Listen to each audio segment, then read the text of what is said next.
अगर आप सबसे ये पूछा जाए कि ये साल, क्योंकि अब ये साल खत्म ही होने वाला है, बस एक दिन और बचा है, ये साल आपके लिए कैसा रहा? वर्ष 2021 को आप कैसे याद करना चाहेंगे?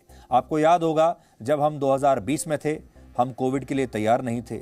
2020 जब गया और जब हम 2021 में आए, अब आप याद कीजिए जब आप एक दूसरे को नए साल की शुभकामनाएं दे रहे थे 2021 में, तो आप शायद ये सोच रहे थे कि किसी तरह 2020 से पीछा छूटा और उम्मीद है कि 2021 अच्छा होगा। लेकिन जो सेकंड वेव है वो 2021 में ही आई, इसलिए 2021 भी काफ़ी उथल पुथल भरा वर्ष आप सब के लिए, हम सब के लिए रहा। इस दौरान लोगों ने बहुत सारी चीज़ें ऐसी देखी जिनके बारे में शायद किसी ने कल्पना भी नहीं की थी। कोविड की दूसरी लहर ने इस साल भारत ही नहीं दुनिया भर के लोगों को झकझोर कर रख दिया। लाखों लोगों की इस दौरान मृत्यु हुई। आप में से भी बहुत सारे लोगों ने अपने बहुत करीबियों को इस दौरान खो दिया होगा, या बहुत संघर्षों के बाद आपकी जान बची होगी।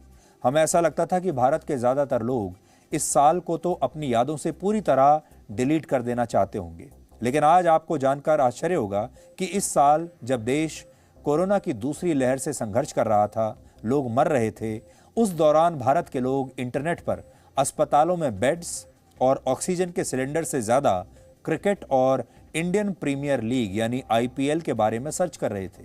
दूसरी बड़ी बात यह कि भारत में बड़ी संख्या में लोग इस साल Olympic gold medalist Neeraj Chopra के बारे में तो जानना चाहते ही थे, लेकिन नीरज चोपड़ा की जाति को वो इंटरनेट पर खोज रहे थे। वो ये जानना चाहते थे कि इनकी जाति क्या है, किस कास्ट के हैं। गूगल ने वर्ष 2021 का इंटरनेट सर्च डेटा रिलीज कर दिया है, जिससे आज आपको भारत के लोगों की पसंद और नापसंद के बारे में पता चलेगा। इस साल भारत के लोगों ने इंटरनेट पर सबसे ज्यादा इंडियन प्रीमियर लीग, कोविड के वैक्सीनेशन के लिए CoWIN app, ICC T20 world cup, football के यूरो कप और टोक्यो ओलंपिक्स के बारे में सर्च किया है। ये हैं इस साल की टॉप 5 सर्चेस जो लोगों ने की हैं। यानी लोगों ने कोविड, ऑक्सीजन और दवाइयों से भी ज्यादा अलग अलग खेलों के बारे में सर्च किया है। अपने आसपास लोगों ने जिन जगहों को खोजा उन्हें नियर मी यानी मेरे नजदीक नाम की श्रेणी में रखा जाता है। गूगल में एक कैटेगरी होती है जिसमें लिखा होता है नियर मी, यानी मेरे आसपास क्या क्या है। तो उसमें लोग खोजते हैं अपने आसपास कि मेरे आसपास आपको जिस भी चीज़ की ज़रूरत है, मान लीजिए दवाइयों की आपको दुकान की ज़रूरत है, अस्पताल की ज़रूरत है, कॉफ़ी शॉप की ज़रूरत है, तो आप उस नियर मी का इस्तेमाल करते हैं। इस श्रेणी में लोगों ने सबसे ज़्यादा अपने नज़दीक वैक्सीनेशन सेंटर को सर्च किया। दूसरे नंबर पर कोविड जांच केंद्र को सर्च किया। तीसरे नंबर पर फूड डिलीवरी रेस्टोरेंट्स को सर्च किया क्योंकि घर पर खाना मंगाना था।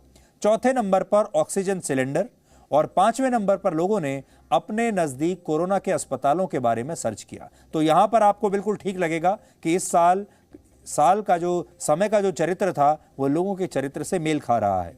इसके अलावा युवाओं ने अपने आसपास के ड्राइविंग स्कूल्स को भी इंटरनेट पर सर्च किया। टिफिन सर्विस और फेफड़ों के सीटी स्कैन भी नियर मी के टॉप 10 ट्रेंड्स में शामिल रहे।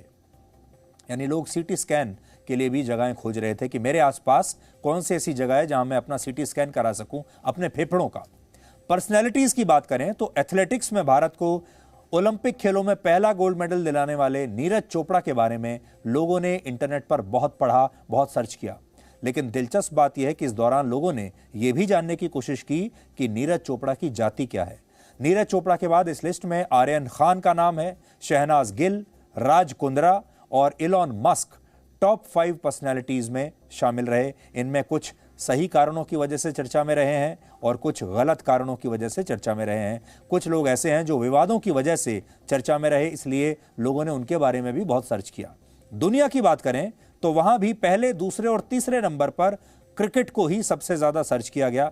चौथे नंबर पर अमेरिकी बास्केटबॉल लीग NBA है और 5वें नंबर पर फुटबॉल के यूरो कप को सर्च किया गया, जिसके फाइनल में आपको याद होगा दंगे भी भड़क गए थे। उस समय इस खबर की बहुत चर्चा हुई थी क्योंकि पश्चिमी देशों ने दिवाली के त्यौहार को तो सुपर स्प्रेडर बताया था कि दिवाली के बाद से कोविड फैल गया, लेकिन यूरो कप के दौरान मैदान पर आई जबरदस्त भीड़ पर पश्चिम के देशों ने अपनी कोई नैतिक जिम्मेदारी नहीं ली थी। कुल मिलाकर कहें तो दुनिया भर के युवाओं के मन में इस वर्ष खेल, खिलाड़ी, फिल्में, फिल्मी हस्तियां, सेलिब्रिटीज और मोबाइल फोन्स छाए रहे। ट्विटर की अगर बात करें तो भारत में इस साल सरकार द्वारा सबसे ज्यादा रीट्वीट हुआ ट्वीट प्रधानमंत्री नरेंद्र मोदी का था। यह ट्वीट प्रधानमंत्री मोदी ने 1 मार्च 2021 को सुबह 7 बजे किया था, जिसमें उन्होंने बताया था कि उन्होंने वैक्सीन की पहली डोज लगवा ली है। यह सबसे ज्यादा बार रीट्वीट हुआ। इस ट्वीट को लगभग 45,000 बार रीट्वीट किया गया है। व्यापार के क्षेत्र में सबसे ज्यादा रीट्वीट होने वाला ट्वीट टाटा ग्रुप के पूर्व चेयरमैन रतन टाटा का था, जो उन्होंने 8 अक्टूबर 2021 को किया, जब टाटा ग्रुप ने 68 वर्षों के बाद एयर इंडिया को भारत सरकार से खरीद लिया था। और इस ट्वीट में रतन टाटा ने लिखा था, वेलकम बैक एयर इंडिया। बस इतना सा छोटा सा ट्वीट था और इस ट्वीट को लगभग 82,000 बार रीट्वीट किया गया। वर्ष 2021 में ट्विटर पर भारत में ट्रेंड करने वाले टॉप 5 हैशटैग्स में सबसे पहले नंबर पर कोविड-19 रहा, दूसरे नंबर पर फार्मर्स प्रोटेस्ट, तीसरे नंबर पर टीम इंडिया, चौथे नंबर पर टोक्यो 2020 और 5वें नंबर पर रहा IPL 2021। और आजकल सोशल मीडिया पर बातचीत इमोजीज के बिना अधूरी मानी जाती है। ज्यादातर बातचीत ही इमोजीज के साथ होती है। आप लोग भी अक्सर इमोजीज का इस्तेमाल करते होंगे। तो इस बार भारत में ट्विटर पर टॉप 10 इमोजीज में सबसे ऊपर है हाथ जोड़ने वाला इमोजी, जो नमस्ते को दर्शाता है, अभिनंदन का भी प्रतीक है और धन्यवाद या थैंक यू का भी यह प्रतीक माना जाता है। इमोजी बताता है कि इस साल लोगों ने हाथ जोड़कर एक दूसरे का धन्यवाद भी बहुत दिया है और प्रार्थनाएं भी बहुत की हैं। अब यह प्रार्थना इंडियन क्रिकेट टीम की जीत के लिए की गई थी या कोविड में जान गंवाने वाले लोगों के लिए, इसका कोई डेटा हमारे पास नहीं है, लेकिन सबसे ज्यादा इमोजी यही इस्तेमाल हुआ है जो आपकी स्क्रीन पर है। लेकिन आप इन ट्रेंड से यह जरूर समझ सकते हैं कि भारत के लोगों ने इस साल क्या क्या किया, क्या सर्च किया, वो क्या जानना चाहते थे और वो इस साल को अपनी यादों से डिलीट करना चाहेंगे या नहीं डिलीट करना चाहेंगे। लेकिन एक अच्छा सुझाव आपको हम ये देंगे कि जब वर्ष अब ये समाप्त होने वाला है, आप भी थोड़ा सा समय एकांत में बैठकर अपने लिए निकालिए और सोचिए कि इस साल आपके साथ क्या क्या हुआ, कौन कौन सी खराब चीज़ें हुई, कौन कौन सी अच्छी चीज़ें हुई, खराब चीज़ों से आप क्या सीख सकते हैं और कौन सी ऐसी अच्छी चीज़ हुई जो आपको आगे लगातार बढ़ते रहने के लिए, लगातार बिना थके चलते रहने के लिए प्रेरणा देती हैं। और फिर आप अगले साल जब शुरुआत करें तो उन्हीं चीज़ों को अपने साथ आगे ले जाएं अगले वर्ष में, जो आपको पॉजिटिविटी देती हैं, जो आपको खुशी देती हैं। जो बात आपको नाराज़ करती है, जो बात आपकी आंखों में आंसू लाती है, उसे इसी साल में छोड़कर जाइए, अगले साल मत लेकर जाइए। Presenting B News app, available on Google Play and App Store. Download it now.